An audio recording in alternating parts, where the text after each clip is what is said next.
All right, hello. Last lingerers, come and grab your spot. We're gonna get started. Hi all. I am Courtney Jordan, the executive editor of the How and Print brands. And right now I'm gonna ask you to close your eyes and grab a mental carpet square. I'm about to tell you a story that may unfortunately sound like a bit of a familiar nightmare to all of you. It's 4 p.m. on a Friday.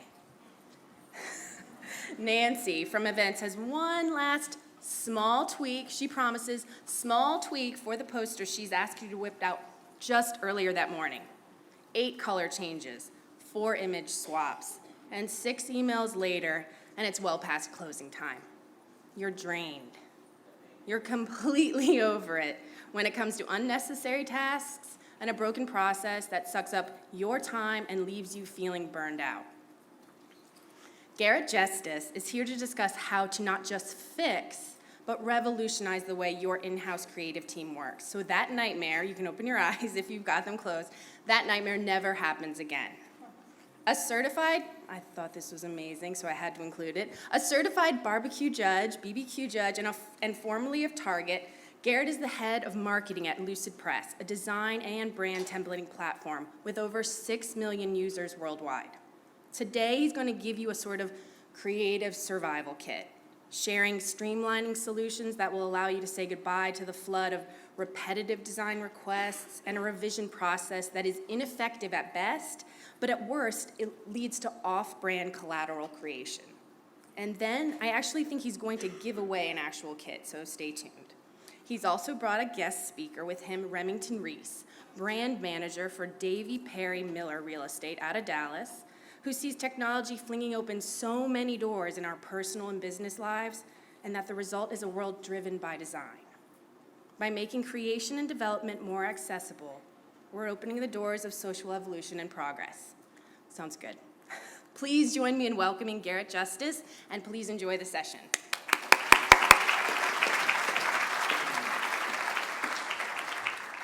All right, can you all hear me? Thank you for coming. I'm Garrett Jestice, like she said. I'm the head of marketing for Lucidpress, and I'm really excited to be with you. I know you have lots of choices for where you can spend your time. There's a lot of amazing sessions here, so thank you for choosing to spend some time with us today. And I want to provide just a little bit more background about me because it's shaped about how I think about the topic that we're speaking about today. So after graduating school years ago and doing my own startup for a time and learning exactly what not to do when doing a startup. Anyone who's done a startup has probably learned similar lessons, right? I decided to move to Minneapolis. Anyone in here from the Twin Cities? Love the Twin Cities. It's excellent. If you haven't been there, highly recommend visiting. Just make sure you don't go in the winter time, right? It gets a little bit cold. Amazing place. So I had the opportunity to work there at Target for a few years in a variety of marketing and brand management roles and see what it's like growing some of Target's own brands, launching new brands, going through some brand refreshes, right? Any of you who have done that before knows the challenges that can pose, right?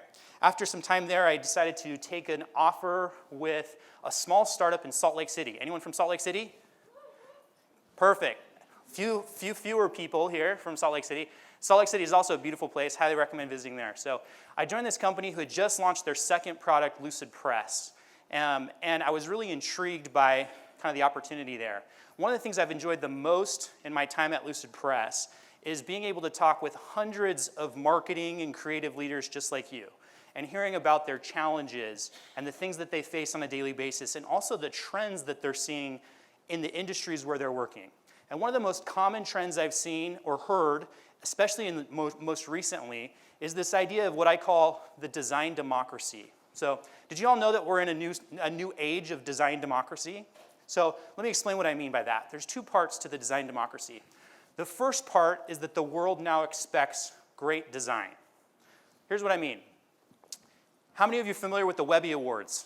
They rate the best websites out there. They started really early, 1997. Really, this is only 6 years after the first website was launched on the internet in 1991, right? And so you can see they score the best ones. So 1997, the first year, this was the best homepage winner. How does it look? What do you think? By 1997 standards, it was wonderful, right? It was an award winner, in fact. But if you compare that to just this last year, The National Geographic was the winner for the best homepage, right? I'll have to mention, too, that this isn't a static image. This is a beautiful looping video of these underwater scenes and some African savanna. Any of you who've seen it know what I'm talking about. So if I were to ask you which one is the better design, what would you say?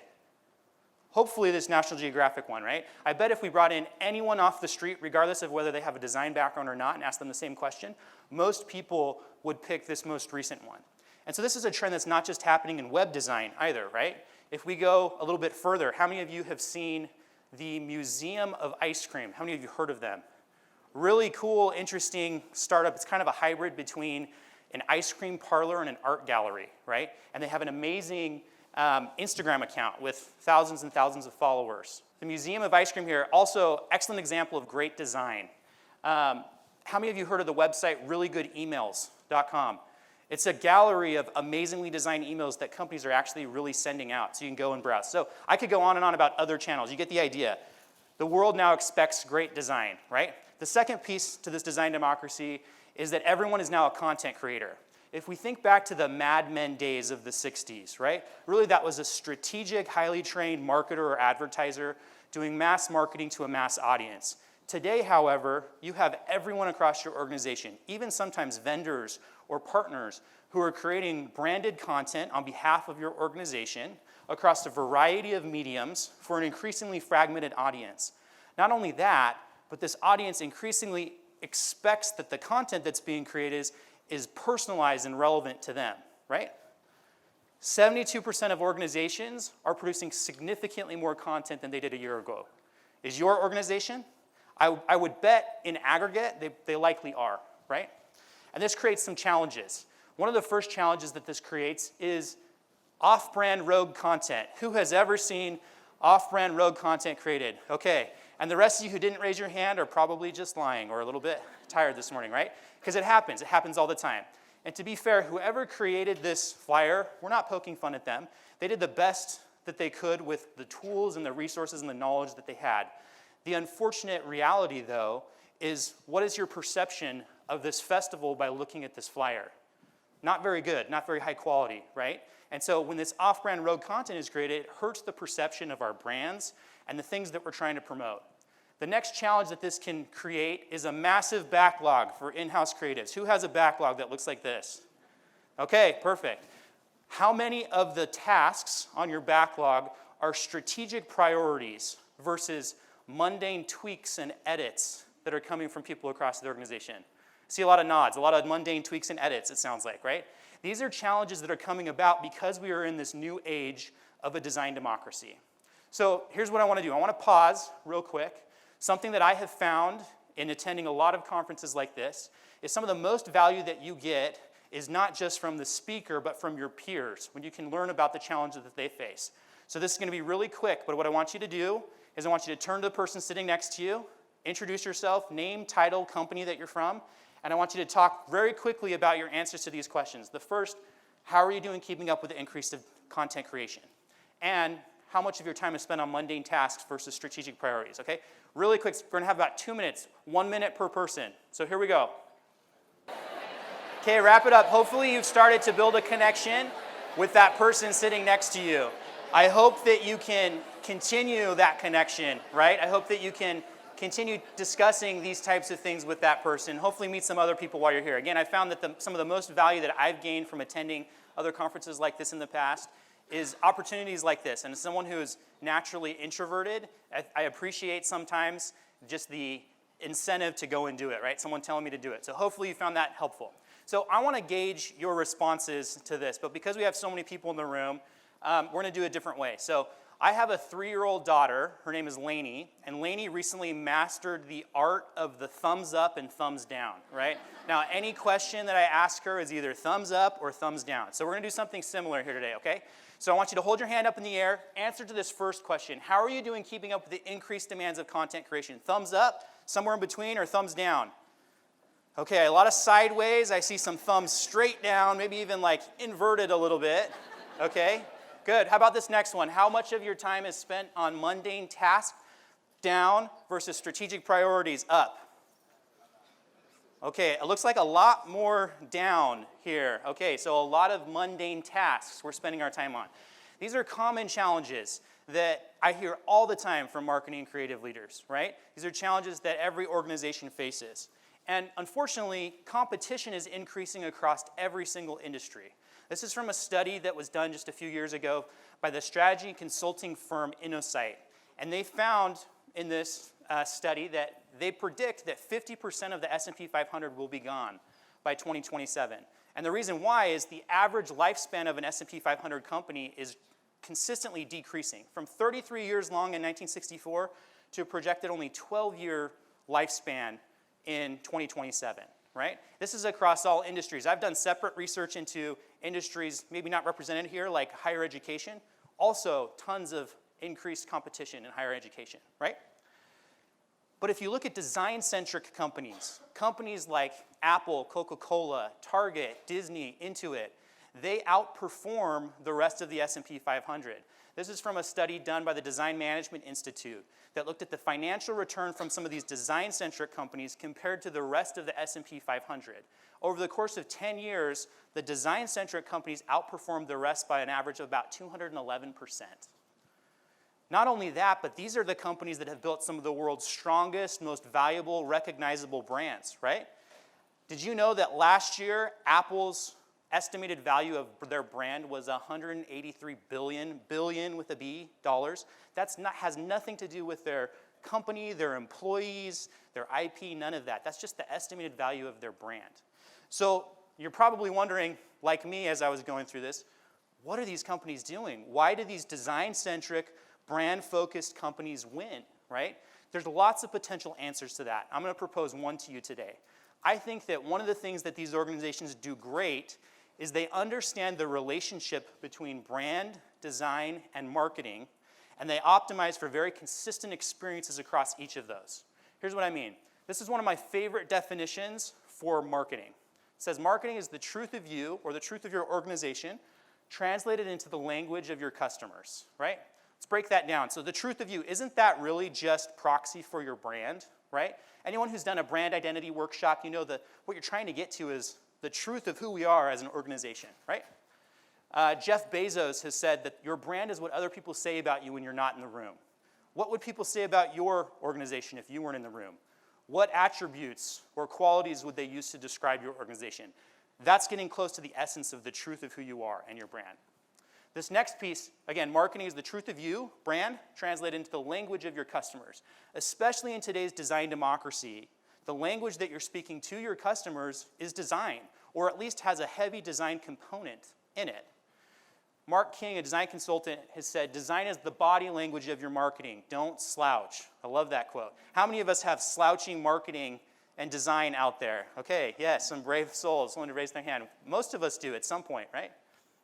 So again, it's not just that these companies understand the relationship between these things, but they optimize for consistent experiences across each of them. What that really means is not just that you have brand guidelines, but that you're helping everyone across the organization internalize the essence of the brand so that they can say it in their own words. And once you have done that and empowered them with the tools and resources necessary to communicate that essence consistently, the result of that is people know who you are. They know who your organization is. They know what you stand for. And they want to buy a house from you, or they want to buy your product, or they want to come to your university, right? That's the result of people knowing who you are. We did a separate study a few years ago looking at the impact of brand consistency and found that brands that present themselves consistently in the marketplaces where they are experience 3 to 4 times the visibility in that marketplace than those who are not consistent, right? That comes about through that consistency. But I'm preaching to the choir here. I know that you all know that consistency is important. What's unique is that in today's design democracy, the way companies are going about achieving consistency is different. In the past, where companies would try to achieve consistency by limiting who tells the brand story, today, companies are empowering everyone across the organization to tell their brand story. But they're doing it in a way that they can tell that story consistently, and that's the key, right? So again, we're going to do a quick discussion here. Again, 2 minutes. I want you to turn to the person next to you, and for this first one, what is the essence of your brand? Think back to that Jeff Bezos quote of, Your brand is what people say about you when you're not in the room, okay? So discuss that, and then what's working well in communicating that consistently, what's not. It's going to go quick. 2 minutes. Ready? Go. Okay, let's keep going. We're going to move on to the next piece.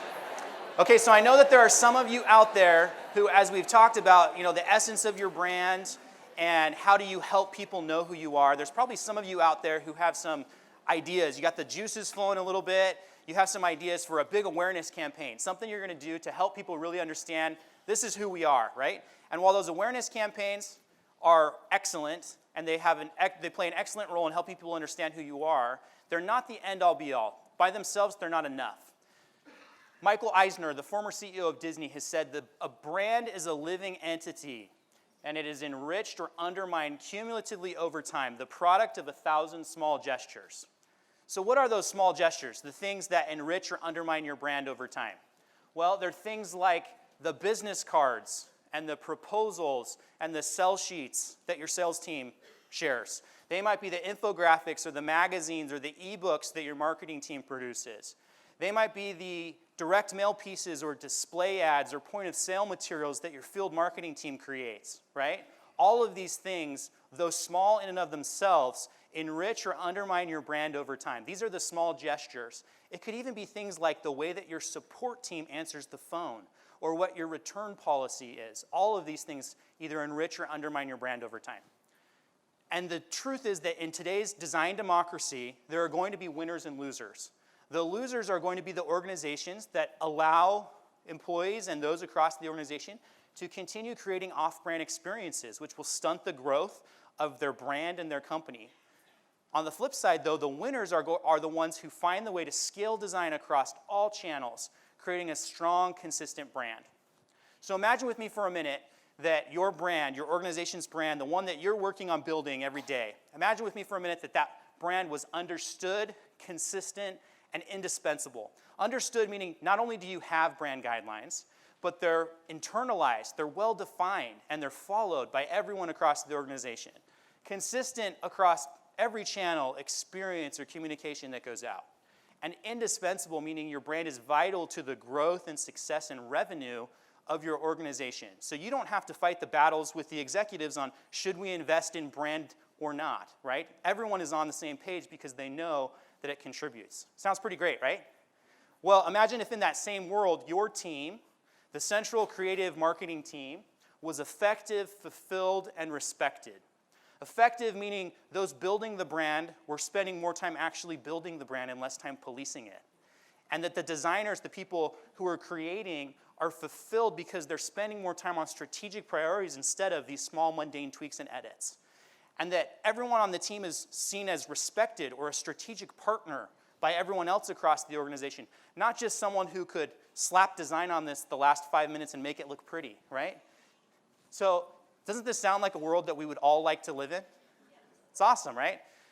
Unfortunately, most of us live in one of two worlds today. The first I call the Wild West.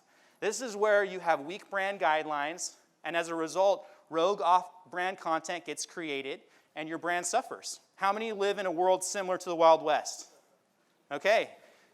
On the other side, there are some organizations who have tried to optimize for consistency, but they've done it in a way where they've said, the central team is going to create everything. Send us all your requests, right? Remember back to how people used to do it by limiting who's doing the creating? That's these folks, right? The unfortunate consequence of that, though, is that central team is constantly overloaded, and they're stressed out, and there's a really long turnaround time. And so employees don't want to wait 2 weeks to get that poster back, and they might go and create something on their own, right? It's not scalable. Well, we believe that there's a better way to do this. And this is what we call brand templating. What brand templating is all about is about empowering all of your brand stakeholders, whether they're employees, vendors, partners, even customers at times, with the resources and tools and knowledge that they need to create their own on-brand content quickly and easily on their own. That on their own piece is probably scaring some of you a little bit, right? But I'm going to talk to you about how you can do this in a way where you can still achieve consistency. Brand templating really is the way to double your creative team's output in half the time. If you can remove all of those menial tweaks and edits that you spend so much time on, think of all the time you could spend on those higher priority initiatives. And this is really the solution for thriving in today's new design democracy that exists. So I'm going to break this down really quickly. I'm going to turn some time over to Remington to talk about it a little bit more. There's 3 parts to brand templating. The first is creating easy-to-find libraries of both templates and assets. How many of you have some sort of Word or PowerPoint template out there for things like a letterhead or a presentation, right? Okay, most of us have something like that. How many of you are those templates housed in an internal wiki somewhere where no one can find it, right? And how many of you know that people actually use it? If they can find it, are they downloading it onto their desktop and then reusing the same version over and over so that if you update the template, they don't really get it, right? These are common things that most companies deal with, right? The first part of this is doing some research, finding out what are the things that are requested most often of our team. What are the things that we can commoditize, in a sense, and create some templates for? It requires you doing some research and figuring that out and creating really great templates for people so that they can use them. The second piece is equally important and often forgotten. It's the brand assets piece. These are things like your logos, your approved images, your colors, your patterns, even maybe pre-approved copy snippets. Often we don't provide those things to people, but then what do? They go online and they Google our logo and they find an old version. Do you want someone on your sales team trying to figure out what your hex code is for your brand colors? No. Do you want them using Comic Sans in place of your brand font? Of course not, right? Well, if not, we need to provide those assets to people along with the templates so that they can go ahead and use those to create. The next piece is making sure that you lock down important elements of your brand on your templates. If someone doesn't need to tweak your logo, which no one should ever need to tweak your logo, lock it down so they can't stretch it or turn it purple or whatever it is, right? But if you need them to update copy on the template, but still enforce your brand fonts, do so. Lock it down partially so they can't move that text box, but so you can enforce their brand fonts and they can update the copy, right? This is crucial in ensuring consistency across the content that people are creating. And by doing this, we're not limiting who's doing the creating. We want everyone to feel empowered to create on-brand content. But we're giving them the guardrails that they need to succeed, especially those with no design background, right? This last piece then is empowering non-designers to customize those templates on their own with the assets and then share that content out accordingly. This is the step that probably requires the most internal process and mindset shifts in order to be successful, right? After you've set up a library of templates and assets, most employees are going to be super excited by the opportunity to go and play designer and go ahead and create on their own, right, within the guardrails that you've set. There are going to be a couple of employees, though, that are a little hesitant, especially those maybe with less technology experience. You're going to have to do a good job coaching them and helping them understand that they can do it. They can jump in and do it on their own. And when they see how quickly they can create something, in a matter of minutes instead of waiting weeks to get something back from your team, they're going to get excited and encouraged and want to do more of it, right? The other coaching that needs to happen is for central designers, so that when you get those requests in for the things that should be pushed to templates, you actually redirect those requests and say, here you go. Here's all the templates and assets that you need to be able to create this on your own. It's the only way that you get away from those mundane tweaks and edits and allow that team time to focus on the bigger strategic initiatives, right? So that's it. That's brand templating. I'm going to turn the time over to Remington, who's going to talk a little bit more about his experience with brand templating, and then we'll open it up at the end for some Q&A.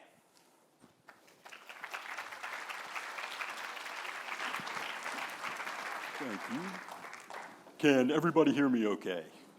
I do have a comically deep voice, and it tends to absolutely break down PA systems. So am I good? Do I sound okay?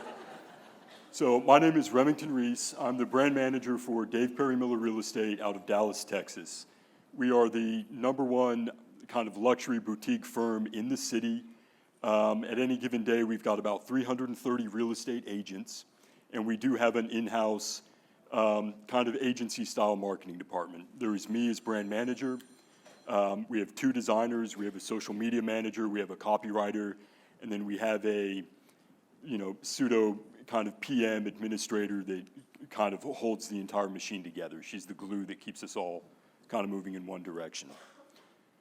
So I'm here to tell you guys a story about our experience with brand templating. And this has been about a year-long process for us. We adopted this philosophy, for lack of a better way to put it, about a year ago.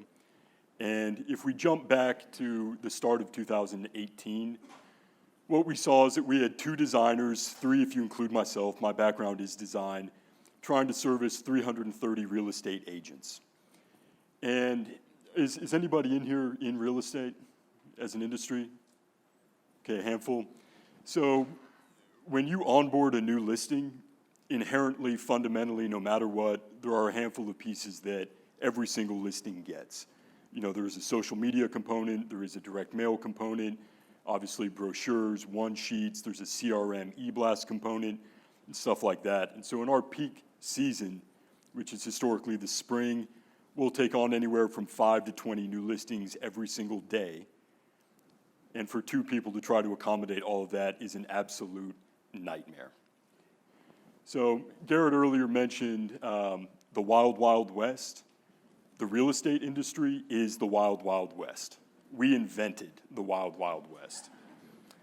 Consistency has always been a nightmare, especially when you have 330 independent contractors.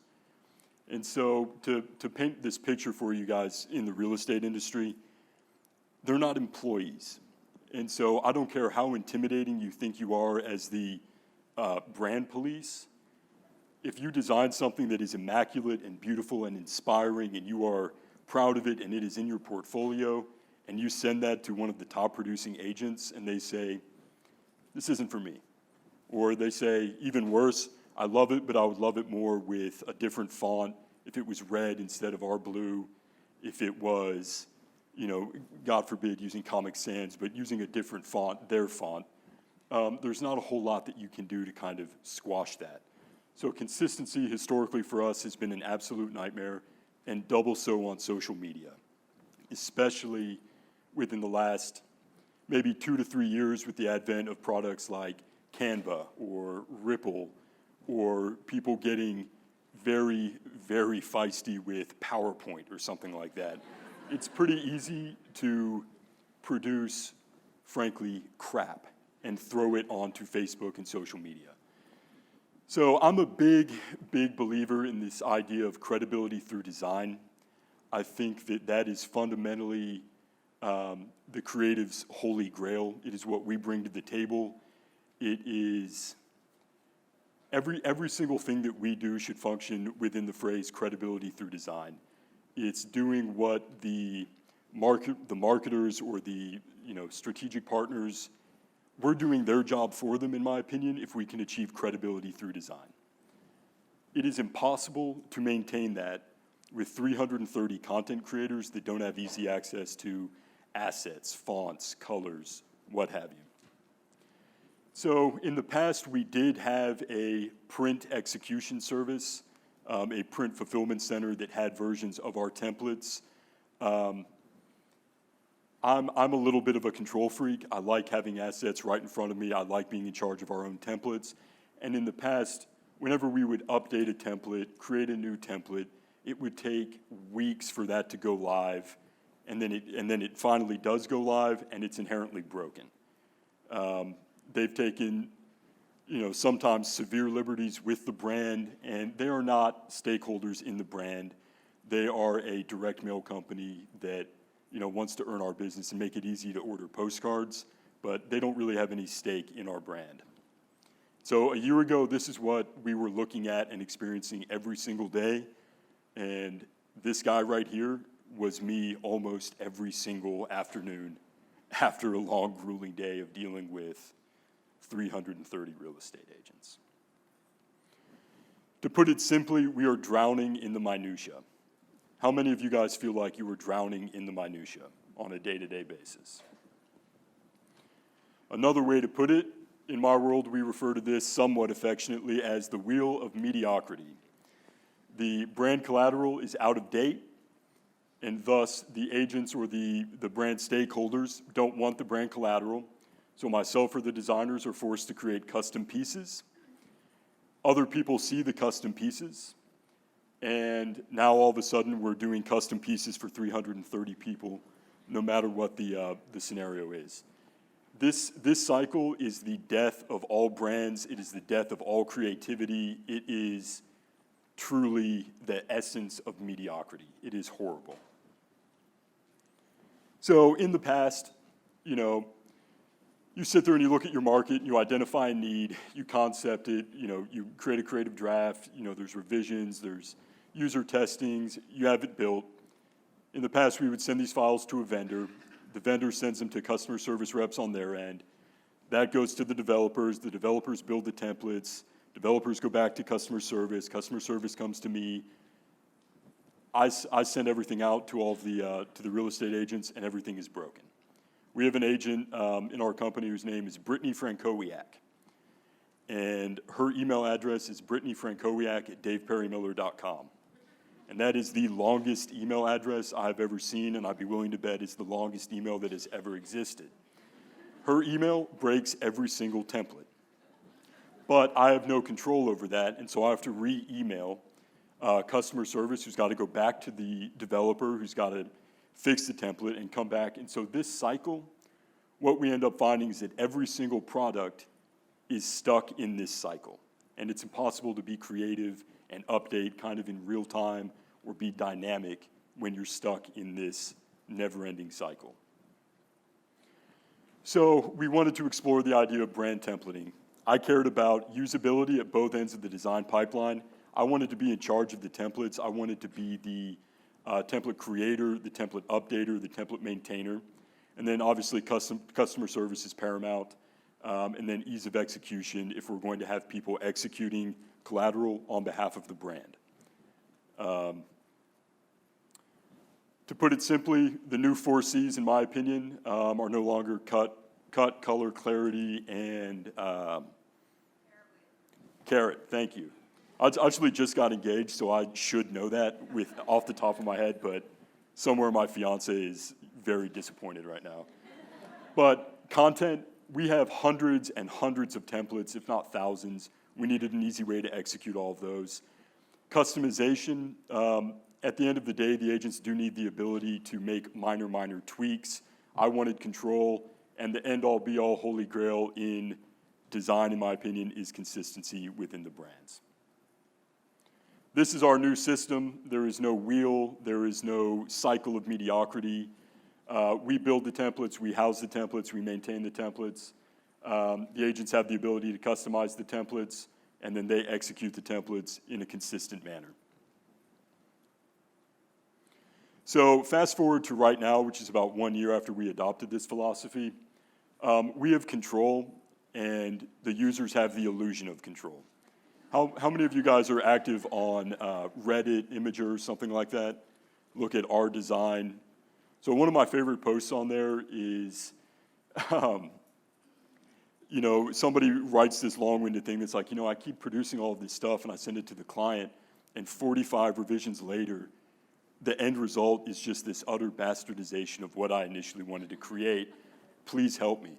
And the number one comment is, dude, just put a red dot in the corner whenever you send it to them, and they'll tell you, hey, there's this weird red circle. And you say, oh my God, I didn't even notice it, thank you. Boom, they've contributed, they feel happy, they feel like they were involved. That's what I mean by the illusion of control. Templatize everything. Once we adopted this philosophy, we truly have hundreds of templates ranging from social media to listing presentations to everything. Automation through smart fields is important, especially in real estate. I can now crank out all of that collateral that I initially spoke about. I've timed myself 6.5 minutes is my personal best, and that's for about a dozen different products, that are immediately delivered to the agents. And ultimately, consistency, finally, and forever. And ultimately, credibility through design 1 year later. And honestly, we started seeing the results of this just about, I don't know, maybe a month after implementing this philosophy. It's been tremendous. I can't recommend the idea of brand templating enough, frankly. It is integral to my industry and what I do, and I'm sure it's applicable to just about every single industry out there. Thank you. So I know we don't have a ton of time left. We have about 5 minutes. Would love to hear the questions or comments that you have. The thing that I would say also is we'd love to hear your feedback, whether you have appreciated this session, if anything was valuable or not on the flip side. So please send us your your thoughts afterwards as well. And if we don't have enough time, come visit us by our booth, 605, this afternoon. We'd love to chat more with you. Okay, so we have a question right here in the front row and then a few here. Go ahead. And we're going to bring a mic around, Yeah, and I'm that here. can help. Yep. Here we go. Who was that? Burning question. And, oh, sorry. For those of you who want to queue up towards the back, there's a mic there so you can just come up. Just wait. So I saw on the template that you had things locked. What was the template designed in? So it was designed in Lucidpress and in our product, right? Well, that's one of the things that Lucidpress is great at, is being able to lock things down, right? Because I feel like every customer wants it in Word. Correct, yeah. And so the thing is, as you're looking at creating templates, it's important to realize that not all platforms allow you to lock things down or at the same level of granularity. So it's important to think about that before you start creating your templates in order to ensure that consistency, right? Thank you. Another question back here. You have a long reach? Okay. Hold on. I'm coming. I'll snake through. No, don't. We'll all just get comfortable. Don't worry. Don't worry. Thank you. My question is, so you talk about these agents, they want red. So if the template in Lucidpress doesn't have red, do you find that they're still going to PowerPoint or Canva to make their own anyway, or do you find they're sticking to this? So the short answer is that yes, they do fight it a little bit, but the idea is that it's so easy to execute. And frankly, they're not designers, they're not necessarily marketers, they're salespeople, and what they want to be doing is selling. They're very into monetizing their time, and if they can crank out something that's blue, which is what our color is, in 30 seconds, they would rather have that than something that takes 2 days that's red. And so initially there was a little bit of pushback, but over time, we are more consistent than ever, frankly. Here you go. I see you. I see you guys. I'm coming. Thank you, great question. Here we go. So we use a different template program. We use WebDam right now. And the problem that we have right now is they only allow certain typefaces to be put up. So a lot of things that are in our brand, we can only use one typeface compared to the 3 that we have. Yeah. Does yours have the ability to utilize all those, or is it? You can upload your own brand fonts, yep. The thing that you have to check on, though, is it depends on the licensing structure that you have for your brand font, right? And that's different depending on what your brand font is and the foundry that you got it from, right, where it comes from. And so making sure that you check at the license level, do you have this kind of site-wide license where you can upload it and share it, or do you have kind of a desktop version is kind of key in that process? I thought I saw someone here, but I see you back there. I'm coming. All right. You more fill the void with tidbits until I get no. Here you go, babe. I think Remington has some really good jokes that you can tell in between, maybe. Maybe. Hey, Maybe. I genuinely appreciate you guys not making this a sales pitch for your product, but I'm in the market for something like this, so I'm curious what you guys have to offer that maybe something like Canva, or I don't remember what she just said. Sure. What do you guys offer that's unique to that? Yeah, come stop by our booth, 605. We'd love to tell you about this, or let's just chat about it right after this. I mean, a few things that I would say just right off the bat is the locking thing that we talked about, and the ability to import existing InDesign files are things that you'll find pretty unique, I think. Anyone else? All right. Gentlemen,